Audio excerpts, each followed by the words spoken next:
നമ്മുടെ മനസ്സാണ് ഒരു 50% നമ്മളെ തീരുമാനിക്കുന്നത്. ഇപ്പോൾ ഒരു പേഷ്യൻ്റ് കയറി വരുമ്പം തന്നെ അയ്യോ എന്നെക്കൊണ്ട് പറ്റുമോ, ഞാൻ രക്ഷപ്പെടത്തില്ല. ചിലപ്പം പലരും വീട്ടിൽ നിന്ന് തന്നെ പറഞ്ഞിട്ട് വരും ഞാൻ രക്ഷപ്പെടത്തില്ല, തിരിച്ചു വരില്ല എന്ന്. അവർ മിക്കവാറും കോംപ്ലിക്കേഷൻ വരും, ഒരു സിമ്പിൾ കേസാണേലും. നേരെ മറിച്ച് ചിലരങ്ങനെയല്ല, തീരെ നമുക്ക് തന്നെ ഒരു ഹോപ്പില്ലാത്ത കേസായിരിക്കും. ഡോക്ടറെ എനിക്ക് എന്നാ തിരിച്ചു പോകാൻ പറ്റുന്നേ, എനിക്കത് ചെന്ന് കഴിഞ്ഞാൽ എൻ്റെ കൊച്ചുമാരുടെ കല്യാണമുള്ളതാണ്. അവർ സുഖമായിട്ട് പോവുകയും ചെയ്യും. അതായത് ആ ഒരു mental attitude makes a lot of difference. അത് നമുക്ക് സയൻറ്റിഫിക്കലി പ്രൂവ് ചെയ്യാന്ന് വെച്ചാൽ ഹോർമോൺസ് ലെവൽ എന്തൊക്കെയായിരിക്കും, പക്ഷേ മേക്സ് ഹ്യൂജ് ഡിഫറൻസ്, ഒരു സംശയം വേണ്ട. ഡോക്ടർ വാവ സുരേഷിന്റെ ഇന്റർവ്യൂല് ഡോക്ടറാണ് എന്നെ രക്ഷിച്ചതെന്ന് വാവ സുരേഷ് പറയുന്ന ഒരു ഇത് കണ്ട്, എന്തായിരുന്നു ആ ഒരു മൊത്തം എപ്പിസോഡ്, എങ്ങനെയായിരുന്നു? How critical was he? അതായത് പുള്ളി ഏതോ പാടത്തിൻ്റെ നടുക്കങ്ങൾ വെച്ചിട്ടാണ് ഈ മേജർ ഒരു ഇത് വരുന്നത്. നല്ല ഹൈലി ഭയങ്കര എൻവയൺമെൻഷൻ ഉണ്ടായിരുന്നു, ഹൈ ലോഡാണ് പോയിരുന്നു. പുള്ളി അടുത്തൊരു പ്രൈവറ്റ് ഹോസ്പിറ്റലിൽ കൊണ്ടുവന്നു. അവിടെ ചെന്നിട്ട് അപ്പോൾ ഈ ആൻറ്റിബയോട്ടിക് കൊടുത്തിട്ട് റെസ്പോൺസ് ഇല്ല, യാതൊരു റെസ്പോൺസും ഇല്ല. അപ്പോഴത്തേനും നമ്മുടെ വാസവൻ സാറ് മിനിസ്റ്റർ സാറ് അവിടെ ചെന്നു. അപ്പോൾ അവിടെ ചെന്ന് നിന്ന് മെഡിക്കൽ കോളേജിൽ കൊണ്ടുവന്ന് സാറ് കൊണ്ടുവരിക ചെയ്ത്. അപ്പോൾ വന്നപ്പോൾ പൾസ് BP ഉണ്ട്, പക്ഷേ ഒരു റെസ്പോൺസ് ഇല്ല, അങ്ങനെ ഒരു ഇതിലായിരുന്നു. നമ്മൾ നേരെ വെൻറ്റിലേറ്ററിൽ ICUലാക്കി. അപ്പോൾ സാധാരണ നമ്മൾക്ക് ഈ ആൻറ്റിബയോട്ടിക് കൊടുക്കുന്നതിൻ്റെ ഒരു ലിമിറ്റുണ്ട്, അതിൻ്റെ അപ്പുറം കൊടുക്കത്തില്ല. അപ്പോൾ അത് ഫുൾ മാക്സിമം കൊടുത്തിട്ടും ഒരു റെസ്പോൺസും ഇല്ല. പുള്ളി ടോട്ടലി ബ്രെയിൻ ഡെഡ് പോലെ കിടക്കുകയാണ്. അപ്പോൾ അന്നേരം പിന്നെ നമ്മൾ ഡിസ്കസ് ചെയ്ത് കഴിഞ്ഞിട്ട് ഞങ്ങൾ സൂപ്പർ ഡോസ്, അത് ശരിക്കും അതെ അത് ഭയങ്കര ഓവറായിട്ട് നല്ല ഡോസ് കൊടുത്തു കഴിഞ്ഞിട്ട് 2-3 ദിവസം കഴിഞ്ഞിട്ടാണ് പുള്ളി വെക്കായിട്ട് വരുന്നത്. എന്തായാലും പിന്നെ 100% നോർമലായിട്ട് വന്നു. അപ്പോൾ അതാ ഒരു എൻവയൺമെൻറ്റിൻ്റെ ഒരു ഭയങ്കര ക്വാണ്ടിറ്റി ഭയങ്കര കൂടുതലായിരുന്നു. അപ്പം നോർമൽ മെഡിക്കൽ ലെവലിൽ അഡ്വൈസ് ചെയ്തതിൻ്റെ അപ്പുറം അത് പോകേണ്ടി വന്നു. പക്ഷെ എന്തായാലും ഹീസ് ഗുഡ്, കുഴപ്പമില്ല വന്നു.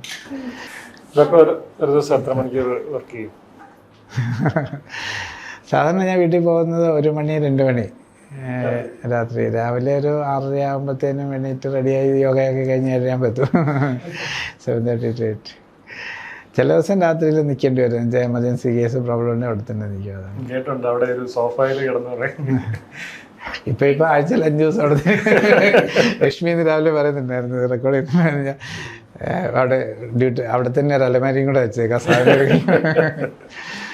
പക്ഷെ അതൊരു ഇതായിട്ട് തോന്നില്ല. മീൻസ് ഡോക്ടർ ആദ്യം പറഞ്ഞ പോലെ എത്ര അധികം ചെയ്യുന്നു അതിൽ നിന്ന് ഊർജം കിട്ടിക്കൊണ്ടിരിക്കുകയാണ് അല്ലേ, ക്ഷീണം ഫീൽ ചെയ്യാറില്ല.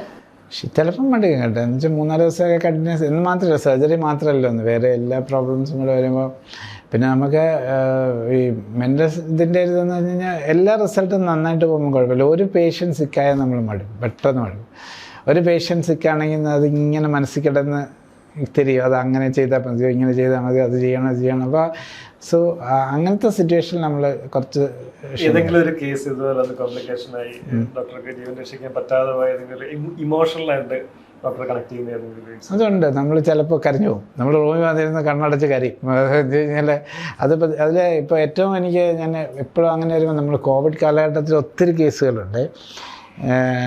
പ്രഗ്നൻ്റ് ആയിട്ട് വന്നിട്ട് അതായത് സെക്കൻഡ് വേവ് ടൈമിൽ നമ്മൾ ആ കാർഡിയാക് സർജറിയുടെ ആ എൻറ്റയർ യൂണിറ്റ് അത് കംപ്ലീറ്റ് നമ്മൾ കോവിഡ് ICU ആയിട്ട് മാറ്റി. ബാക്കി ലാസ്റ്റ് നമ്മൾ ഹാർട്ട് സർജറി ചെയ്യുന്നത്. ആ സമയത്ത് നമ്മൾ ആ ഇയറിൽ 1300 ഹാർട്ട് സർജറി നമ്മൾ ചെയ്തിട്ടുണ്ട് കോവിഡിൻ്റെ ഇയറിൽ. എയിംസിൽ പോലും അന്ന് ചെയ്തിട്ടില്ല, വേറെ എങ്ങും ചെയ്തിട്ടില്ല, നമ്മൾ ചെയ്യുമായിരുന്നു. പക്ഷേ സെക്കൻഡ് വേവ് പീക്കിൽ നമുക്ക് കംപ്ലീറ്റ് നിർത്തേണ്ടി വന്നു. അപ്പോൾ എന്നിട്ട് അവിടെ താഴത്തെ ഒരു തിയേറ്റർ മാത്രം എമർജൻസി ചെയ്തിട്ട് 4 തിയേറ്ററിൻ്റെ അകത്ത് തന്നെ 2 ICU ബെഡ് ഇട്ട് വരെ നമ്മൾ ആ ഒരു സമയത്ത്. അപ്പോൾ എനിക്ക് തോന്നുന്നു ഒരേ സമയം 87 അല്ല ഏതാണ്ട് അത്രയും പേഷ്യൻസിനെ വരെ നമ്മൾ അക്കോമഡേറ്റ് ചെയ്തിട്ടുണ്ടായിരുന്നു. അപ്പോൾ രക്ഷപ്പെടാൻ സാധ്യത അല്ല യങ് പേഷ്യൻസിനെ മുഴുവൻ അങ്ങോട്ട് കൊണ്ടുവരുന്നത്. ഇപ്പം ഡേ ആൻഡ് നൈറ്റ് ഞങ്ങൾ full team day and night നിൽക്കുക. എന്ന് വെച്ചാൽ വേറെ മാറ്റാനൊന്നും ആരില്ല, ഷിഫ്റ്റിനൊന്നും ആരെയും കിട്ടത്തില്ല. ഒരു ഷിഫ്റ്റ് കഴിഞ്ഞപ്പോൾ ഫുഡെല്ലാം അവിടുത്തെ ആ സെമിനാർ റൂമില്ലേ, അവിടെ ഞങ്ങളെല്ലാം ഇവിടെ അറിഞ്ഞു. അപ്പം ഈ പ്രഗ്നൻറ്റ് കുട്ടികളൊക്കെ വരും, അവരൊക്കെ നമ്മൾ 1-2 പേര് രക്ഷപ്പെട്ടു, 1-2 പേര് ഡെത്തായി. അതൊക്കെ ഒത്തിരി ട്രോമ ഉണ്ടായി. അതിൽ ഏറ്റവും ഇതൊന്നും ഒരു നേഴ്സ് ഉണ്ടായിരുന്നു. അപ്പോൾ അവരുടെ ഹസ്ബൻഡ് ഭയങ്കര കെയറിങ്ങാണ്. ഈ അകത്തേക്ക് വരാൻ പറ്റാത്തതുകൊണ്ട് ഇതല്ല ഇങ്ങനെ I love you, my heart is with you, my thoughts are with you, എപ്പോഴും ഇങ്ങനെ എഴുതി വിടും. ഇവർ തമ്മിലുള്ള കമ്മ്യൂണിക്കേഷൻ നമ്മൾ വെച്ചിട്ടാണ്. നമ്മളാണ് ഇവൾ പറയുന്നത് അങ്ങോട്ട് പറയും, അയാൾ പറയുന്നത് ഇങ്ങോട്ട് പറയും. അത് ഇമ്പ്രൂവ് ചെയ്തൊക്കെ വന്നായിരുന്നു, നന്നായിട്ട് ഇമ്പ്രൂവ് ചെയ്ത് വന്ന് നടത്തിയൊക്കെ അത്. പിന്നെ ഒരു ദിവസം അത് സഡൻ ഡെത്ത് നിന്ന നിപ്പിൽ ഈ പറഞ്ഞ പോലെ എന്ത് ബൈപ്പാസ് അല്ല, ജസ്റ്റ് കോവിഡ് പേഷ്യൻസ്. ആ കോവിഡിൻ്റെ പീക്ക് ടൈമിൽ കോവിഡ് പേഷ്യൻസ് മാത്രമേ ഉള്ളൂ അന്നേരം നമ്മൾ മുകളിൽ, താഴത്തെ നിലയിൽ മാത്രമേ ഉള്ളൂ സർജറി പേഷ്യൻസ്. അപ്പോൾ അതൊരുമാതിരി എന്ന് വെച്ച് കഴിഞ്ഞാൽ ഞങ്ങളെല്ലാവരും നമുക്കറിയാം ഇത് ഭയങ്കര കോവിഡ് ഡെത്താൻ സാധ്യത ഭയങ്കര കൂടുതലാണ്. പക്ഷേ രക്ഷപ്പെട്ട് വന്ന് നടന്നും കഴിഞ്ഞ് എന്നിട്ട് ഇപ്പോഴും അത് കഴിഞ്ഞിട്ട് ഞങ്ങളുടെ ആ സെമിനാർ റൂമിൽ അവിടെയായിരുന്നു എല്ലാവരും കൂടി ഇരിക്കുന്നതും ഈ മറ്റേ ഇത് ഇടുന്നത് കോവിഡ് ഡോണിങ് ഒക്കെ ചെയ്യുന്നത്. ഞങ്ങളൊരു 10-12 പേര് ആ സമയത്ത് അവിടെ എല്ലാവരും കൂട്ടക്കരച്ചിലായിരുന്നു. ആ കൊച്ചിനോട് അത്രയും അങ്ങ് അറ്റാച്ച്മെൻ്റ് ആയിപ്പോയി എല്ലാവർക്കും. ഒന്നുമല്ല, അന്ന് കോവിഡ് സെക്കൻഡ് വേവ് എന്ന് പറഞ്ഞാൽ ഒത്തിരി പേര് മരിച്ചു പോയില്ലേ. ഇഷ്ടംപോലെ മരിച്ചിട്ടുണ്ട് ആ സമയത്ത്. അതായത് കോട്ടയം മെഡിക്കൽ കോളേജ് ഞങ്ങൾക്കായിരുന്നു ഏറ്റവും ബെസ്റ്റ് റിസൾട്ട് എൻ്റെ സ്റ്റേറ്റിൽ. അന്ന് ഹെൽത്ത് സെക്രട്ടറി മൊത്തം അസസ് ചെയ്ത റിസൾട്ട് ഇട്ടായിരുന്നു. അപ്പം ഞങ്ങളുടെ തന്നെ മോർട്ടാലിറ്റി 30% മുകളിലായിരുന്നു സെക്കൻഡ് വേവിന് ഭയങ്കര മോർട്ടാലിറ്റി ആയിരുന്നു നമുക്ക് കേരളത്തിൽ. ന്യൂമോണിയ പ്രോഗ്രസീവ് അതിൻ്റെ ഒപ്പം ഹാർട്ട് പോകും, ഹാർട്ടിന് വരും, മയോകാർഡൈറ്റിസ് വരും, ഇതുപോലെ ഹാർട്ട് അറ്റാക്ക് വരും, ബ്രെയിൻ ത്രോംബോസിസ് വരും, കയ്യിലേക്കുള്ള രക്തോട്ടം പോയി കയ്യും ഗാംഗ്രീൻ ആകും, ഇൻഡസ്റ്റൈൻ പോകും. അതൊരു സെക്കൻഡ് യങ് പേഷ്യൻസ് ഒത്തിരി പോയിട്ടുണ്ട്. ഡോക്ടർ, നമ്മൾ ഈ കോവിഡ് ട്രീറ്റ് ചെയ്യാനും കണ്ടെയ്ൻ ചെയ്യാനും കേരളത്തിൻ്റെ ഒരു എക്സ്പീരിയൻസ് എങ്ങനെയായിരുന്നു compare to other states and compare to? We have done really well. എന്ന് വെച്ച് കഴിഞ്ഞാൽ ആദ്യത്തെ വേവ് തന്നെ നമുക്ക് ഒത്തിരി, അതായത് അതിൻ്റെ ആ ഒരു പീക്കില്ലേ അത് നമ്മളിങ്ങനെ ഫ്ലാറ്റൻഡ് ഔട്ട് ആക്കി. ആദ്യത്തെ ആ സ്പ്രെഡ് കുറച്ചു. അതെ, രണ്ടാമത്തെ സ്പ്രെഡ് നന്നായിട്ട് ഇത് വന്നു, പീക്ക് വന്നേ പോലും ട്രീറ്റ്മെൻറ്റ് കൊടുത്തിട്ടുള്ള കേരളത്തിലുള്ള. എന്ന് വെച്ചാൽ ബാക്കി സ്ഥലത്തൊക്കെ എൻ്റെ സ്റ്റുഡൻസ് ഉണ്ടായിരുന്നു, നമുക്കറിയാവുന്ന ഡോക്ടേഴ്സ് ഉണ്ട്, ചുമ്മാ കൊണ്ടൊരു ഐസിയിലേക്ക് ഇടും, അത് കൂടുതലൊന്നും നടന്നില്ല. പക്ഷേ ഇവിടെ ഫുഡ് കൊടുത്തു, അവരെ കെയർ ചെയ്തു, സൈക്കോളജിക്കൽ സപ്പോർട്ട് കൊടുത്തു, വെന്റിലേറ്റർ ആണെങ്കിലും പ്രോപ്പർ വെന്റിലേറ്റർ കെയർ കൊടുത്തു. മറ്റേ ഒരു വെന്റിലേറ്റർ കണക്ട് ചെയ്തിട്ട് ആരെങ്കിലും ഇതിലെങ്കിലും പോകും. നമ്മൾ ഉദ്ദേശിക്കുന്ന പോലെ അല്ലായിരുന്നു. എന്ന് വെച്ചാൽ we have given excellent care അത് പേഷ്യൻറ്റിനെ സംബന്ധിച്ചുള്ള നല്ല റിസൾട്ടാണ്. അതെ, അതൊക്കെ ഇനിഷ്യൽ ഫേസിലുള്ള ഇതാണ്. പക്ഷേ സെക്കൻഡ് വേവ് ആയിരുന്നു നമുക്ക്. സെക്കൻഡ് വേവിൽ നമ്മുടെ ഓൾമോസ്റ്റ് ഒരു പ്രഷർ പോയിന്റിൽ എത്തിയോ അല്ലേ, കണ്ടെയ്ൻ അല്ലേ? എന്ന് വെച്ച് കഴിഞ്ഞാൽ പലപ്പോഴും നമുക്ക് ഹോസ്പിറ്റൽ ബെഡ് കൊടുക്കാൻ പറ്റാതിരിക്കുമോ എന്നുള്ള അവസ്ഥ വരും. അങ്ങനത്തെ പോലെ വന്നു. ഇങ്ങനെ അഡ്ജസ്റ്റ് ചെയ്ത് നമ്മളിങ്ങനെ കൊണ്ടുപോയിക്കൊണ്ടിരിക്കുന്നത്. അത് ഒരേ ഓക്സിജൻ പോർട്ടിൽ നിന്ന് 2 പേർക്കൊക്കെ ഒരേ സമയം ഡിവൈഡർ വെച്ച് കൊടുത്തൊക്കെയാണ് നമ്മളൊന്ന് മാനേജ് ചെയ്തത്. പക്ഷെ നമ്മൾക്ക് ബാക്കി സ്റ്റേറ്റ് പോലെ ആരെയും പറഞ്ഞയക്കേണ്ടി വന്നില്ല അല്ലേ? അതില്ല, നമ്മളത് അപ്പോൾ നിപ്പിൽ നമ്മളങ്ങ് ഫെസിലിറ്റീസ് കൂട്ടിക്കൊണ്ടിരുന്നു. അതിന് ഇന്നോവേറ്റീവ് ഐഡിയാസ് ഒത്തിരി ഉണ്ടായി. സ്റ്റുഡൻസിൻ്റെ ആണെങ്കിലും PGs ആണെങ്കിലും അവരൊക്കെ ഒത്തിരി ഇന്നോവേഷൻസ് കൊണ്ടുവന്ന് അങ്ങനെയൊക്കെ അത് സപ്പോർട്ട് ചെയ്ത് ഉണ്ട്.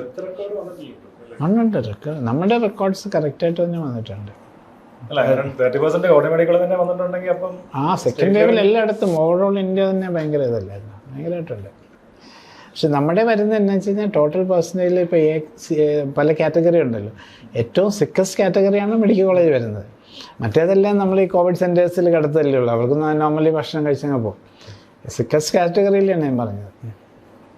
ഈ ഡോക്ടർ ഇത്ര വർഷത്തിനിടയ്ക്ക് എത്ര ബൈപ്പാസ് ഹാർട്ട് സർജറികൾ ചെയ്തിട്ടുണ്ട് ടോട്ടൽ? ഞാൻ ഇതുവരെ എണ്ണിയിട്ടില്ല കേട്ടോ. അതിൽ എന്നാലും മോർ ദാൻ 10,000 കാണാതിരിക്കും, എനിക്ക് ഷുവർ അല്ല.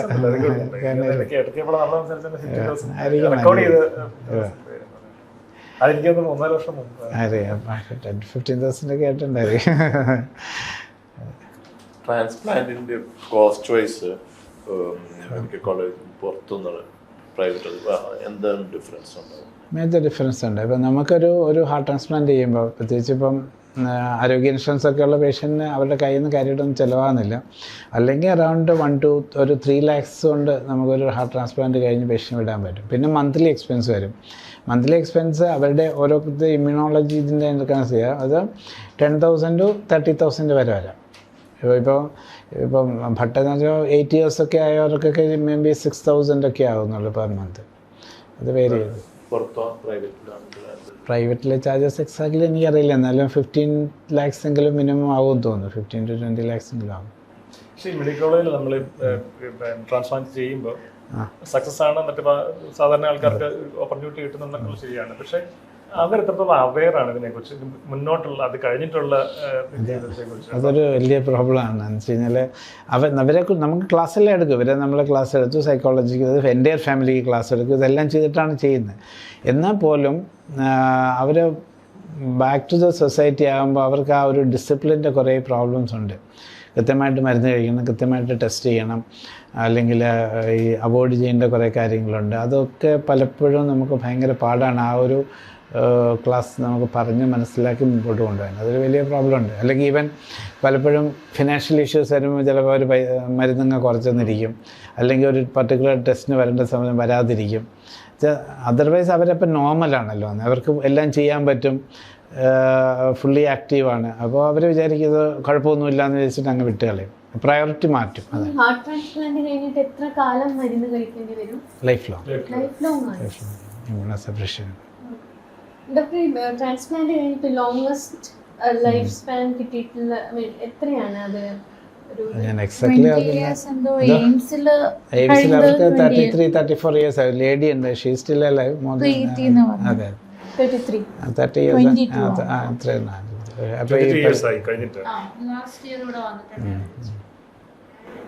ലൈഫ് ലോങ് മരുന്ന്, പിന്നെ വേറെ എന്തെങ്കിലും ട്രീറ്റ്മെന്റ് ഇൻ ബിറ്റ്വീൻ ഉണ്ടാവോ? പിന്നെ റെഗുലർ ചെക്കപ്പ് വേണം. How often? അത് വേരീസ്. ഇപ്പോൾ ചിലർക്ക് ഇപ്പോൾ നമ്മൾ ഇനിഷ്യൽ പീരീഡിലൊക്കെ എവരി മന്ത് വേണം. പിന്നെ ലേറ്റ് ആയി കഴിഞ്ഞാൽ വൺസ് 6 months ഒക്കെ മതിയാവും. വൺസ് 6 months എങ്കിലും വരും മിനിമം. അവർ എന്ത് മരുന്ന് നമ്മൾ അതിന് ശേഷം കഴിക്കുന്നത്? ഇമ്മ്യൂണോസപ്രസൻസ് ആണ് ഏറ്റവും കൂടുതൽ. അതായത് ഈ ഹാർട്ട് റിജക്റ്റ് ചെയ്യാതിരിക്കാനുള്ള ഇമ്മ്യൂണോസപ്രസൻസ്. അതല്ലാതെ മറ്റേ ഇതിൽ ഒന്നും വേണ്ടില്ല. മറ്റേ അല്ല, ബാക്കി എന്തെങ്കിലും ഉണ്ടെങ്കിൽ കൊളസ്ട്രോൾ ഉണ്ടെങ്കിൽ അതിന് വേണം, ഷുഗർ ഉണ്ടെങ്കിൽ അതിന് വേണം, പ്രഷർ ഉണ്ടെങ്കിൽ അതിന് വേണം. അത് ഡിപ്പെൻസ്.